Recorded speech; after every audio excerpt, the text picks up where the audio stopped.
Assalamualaikum and very good day to Dr. Azia and fellow students. My name is Muhammad Afiq Iqbal Bashaidan, matrix number 208169. And here is my fellow members, Kavinesh, anak lelaki T. Rameshan, matrix number 206103, Luqman Hakim bin Ilyas, 207483, Amrul Najib bin Muhammad Solong, 207145. Okay, for today we are going to present a topic about a very colorful topic, which is graph coloring. Introduction to graph coloring. So, you guys have wondered what is graph coloring. So, graph coloring are any assignments of colors or any distinct marks to the vertices of the graph. Strictly speaking, graph coloring is a proper coloring if no two adjacent vertices have the same color. So it means that if a vertices is connected via their edges, they need to have different colors. So vertices A and vertices B, if they are connected in adjacent edges, they must have different colors. So the number of colors actually varies in each vertices. So why do we learn about graph coloring? So graph coloring is useful in many applications in real life. So many problems in real life, computer related or not, can be solved through graph coloring. Here are examples of practical uses of graph data structures in real life, which is known as social graph, knowledge graph, recommendation engines, path optimization algorithms, and scientific computations. Me myself didn't know any of these applications, but here it is. I just listed here. Next slide. Okay, so we go through the first of the graph coloring, which is the vertex coloring. Vertex coloring is assignment of labels or colors of each vertex of graph, such as there are no edges connected to two identical color vertices. So okay, so we go to the first picture, which is hexagon. Okay, hexagon have 6 vertices. So if you look at this picture compared to the third picture, which is also hexagon, the first hexagon, each vertices is connected to each other. So it means the number of vertices is equal to the number of colors, because vertices and colors, they are the same. So each vertices have different colors.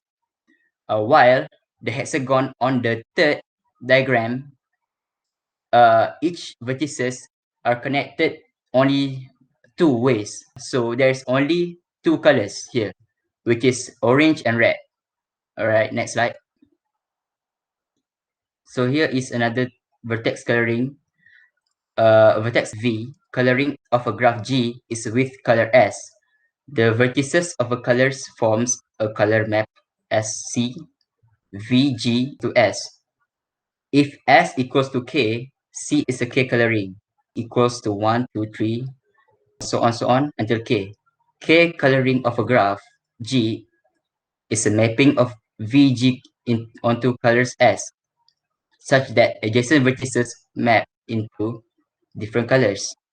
This is the same concept applied earlier, which is different different vertices of a graph have different colors if they are connected via adjacent. Okay, next slide. Okay, I'll take on this slide. Hello, Assalamualaikum. My name is Amrul Najib bin Muhammad Solong, metric number 207145. So moving on to chromatic number. What is chromatic number? Chromatic number is the minimum colors needed to color graph. G is called chromatic number, which is denoted by XG or sometimes YG. Either way is okay. So the formula is XK subscript N equals to N, where the small n is referring to the number of vertices and the larger n is referring to the number of colors. So we used the example before on the first picture. It's a hexagon. Hexagons, of course, they have 6 vertices.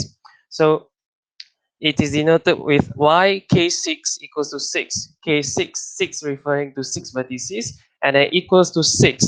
So it has 6 different colors. So let's look at another example, the one next to it. Y c5 equals to 3.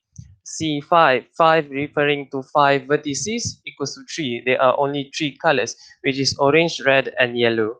So moving on, chromatic polynomial. So different to the chromatic number, chromatic polynomial counts the number of ways a graph can be colored using no more than a given number of colors. For example, using 3 colors, the graph in the adjacent image can be colored in 12 ways. With only 2 colors, it cannot be colored at all. With 4 colors, it can be colored in 24 plus 4 times 12 equals to 72 ways. Using all 4 colors, there are 4 factorial, which equals to 24 valid colorings. Every assignment of 4 colors to any 4 vertex graph is a proper coloring. And for every choice of 3 of the colors, there are 12 valid 3 colorings. So in the picture on the right, you see all of them only have 3 colors, which is red, blue, and green. But it can be colored in different ways, which is 12 different ways, as you can see, with green in the middle and then red in the middle and also blue in the middle on the first, second, and third column respectively. So all of it has 3 colors, but it can be colored in 12 different ways. This is what you call chromatic polynomial. And moving on, we have edge coloring.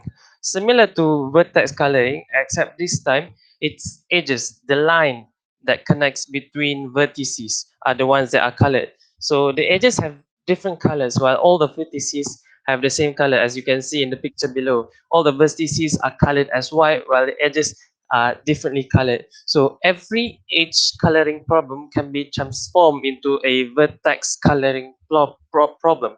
Not every vertex coloring problem, though, can be transformed into an edge coloring problem. So every graph has a line graph, but not every graph is a line graph as some other graph. So the edge chromatic number is then denoted as x prime g, not like the one before, which is xg. So next one is algorithms in graph coloring. Here are the algorithms that are going to be in this topic, but for the sake of time, we're going to choose only two, which is greedy coloring and Welsh Powell algorithm. So I'm going to briefly explain about greedy coloring, while Amirul Najib is going to try to explain about Welsh Powell algorithm. All right, next slide. So here is a greedy coloring. So here this is the steps. Color the first vertex with first color. Color the second vertex with the lowest numbered color that has not been used by any adjacent vertices to it. Repeat step 2 for the rest of the vertices. So here, okay, we look at the picture. Step 1, there is number 1, 2, 3. There's vertices 1, 2, 3, and 4. So vertices 1, 2, and 3 are connected with the edges to each other, except for vertices number 4. So, okay, I'm going to pick, firstly, I'm going to color the vertices 1 blue. So, for the next vertices, which is vertices number 2, I'm going to choose red.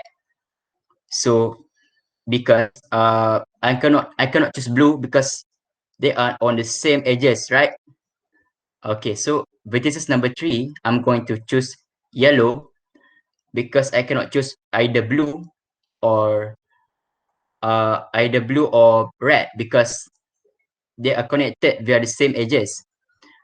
But vertices number 4, which is only connected to vertices 2, I can choose whether I want to color it blue but I cannot choose it red because, same vertices cannot have the same color.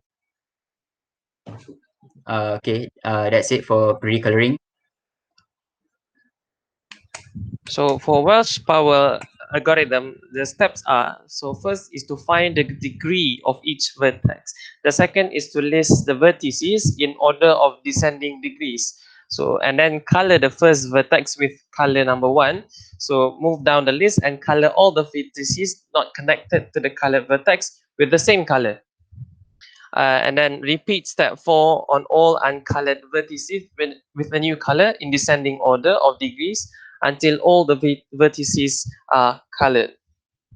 So this is the first and the second step, where each and every vertex is, we find out what is the degree of each vertex, and then we arrange them in descending order with H with a degree of 5, K degree of 5, D degree of 4, and so on until the smallest vertex with the smallest degree, which is C with a degree of 1. So first step, the third step, which is to color the one with the highest degree first. So and according to that list order. So the first one is H. So we first color the red, the H vertex with the color red, and then the K, we cannot color it red because it is connected to H, and then we move on to D, which had a vertex of degree vertex of 4. So D can be colored to red because it's not connected to H, and then moving on to G, since G, I, J, A, and B is all connected to a colored vertex, which is H and D, we cannot color them red. And then E, we color it red because it's not connected to the two vertices H and D. And F and C cannot color it red. So, and then we move on to the next step. We choose the different vertices next. So K, according to the list, is below H, and K cannot be colored red because it is connected to H and E, so we color it in a different color, which is green. And then below it is G, cannot color it's green. I, we can color it's green, and so on and so forth, as you can see in the graph. And then lastly, we pick the few that is not yet colored, and then we color it in a different color, which is G, J, and B, color blue. We color it blue since it's the last few vertex and it's not connected. Its connection is different. So and then we move on to applications of graph coloring. Okay, Assalamualaikum and good day. Have a good day, everyone. Okay, my name is Lokman Hakim bin Ilyas, and my matric number is 207483. Okay, the first application of graph coloring is student timetable. Graph coloring algorithm was used to create the student weekly timetable in a typical university department. The university timetabling problem for courses can be viewed as fixing in time and space a sequence of meetings between instructors and students while simultaneously satisfying a number of various essential conditions or constraints. Um, in a typical semester, the courses are required to be scheduled at different times in order to avoid any conflict. The problem of determining the minimum number, or we also can call as chromatic number, of time slots needed to schedule all the courses subject to restrictions is a graph coloring problem. Okay, given the list of courses, physics, calculus, electronics, microprocessors, and operating systems, along with the set of potential conflicts. We can create a conflict-free timetable of courses by transforming table 1 to figure 1 and finding a minimum coloring. As we can see in figure 1, each vertex represents a course and each represents a pair of courses that conflict, and a color represents the period in which that particular course is to be scheduled. As we can see in figure 1, for this graph we say that the chromatic number is 4 that was the fewest number of colors we could use. And what this tells us is, in our problem is that 4 different time slots are needed. According to the coloring, we can schedule courses of physics and operating systems for period 1, and courses calculus, electronics, and microprocessors for periods 2, 3, and 4 respectively. Now, this is a valid graph coloring, and this does give us a solution to the problem where no student has a conflict and no student is expected to be in 2 places at one time. Okay, I will pass to Kavi to proceed our presentation. Hello, my name is Kavinesh, matrix number 206103.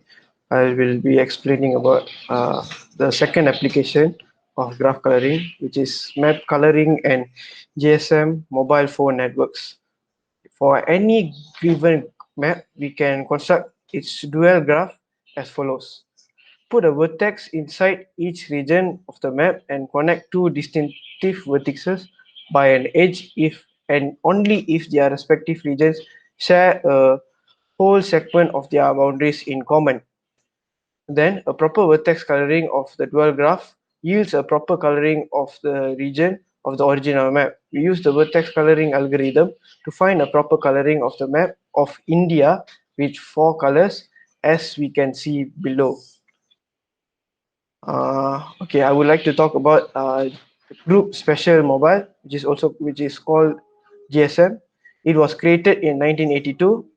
The first GSM network was launched in 1991 with joint technical infrastructure maintenance from Ericsson. Today, GSM is the most popular standard for mobile phones in the world, used by over 2 billion people across more than 212 countries.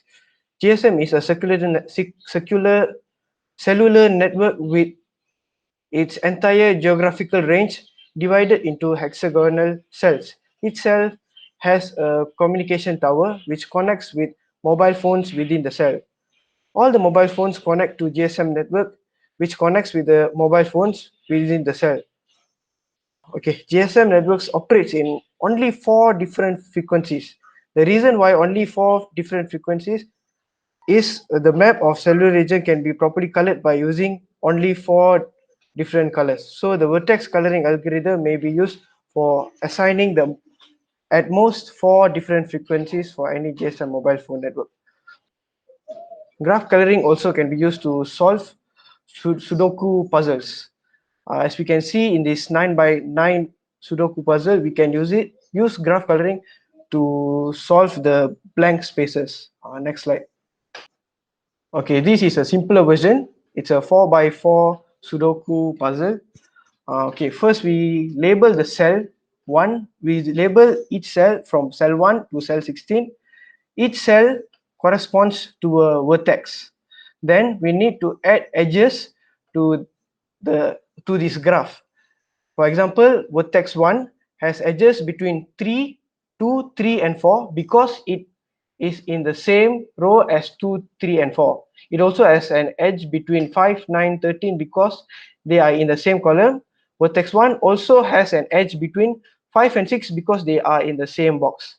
After adding all the edges, we can see it consists 4 coloring. For example, the diagram on the far right, 1 is red, 2 is blue, 3 is yellow, and 4 is black. Okay, that's it for application of graph coloring. So this is our conclusion for this topic. Okay, for the conclusion of graph coloring, what can we learn from this topic is the first one is definition of graph coloring, vertex coloring, chromatic number, which is the minimum colors needed to color a graph, chromatic polynomial, where is the number of ways to color a graph. Next is edge coloring, algorithms in graph coloring, such as greedy coloring and also Welsh fowl algorithm. And the last thing is application of graph coloring, where we can use it to generate student timetable and also solving Sudoku puzzles. Okay, That's all from our group. Thank you.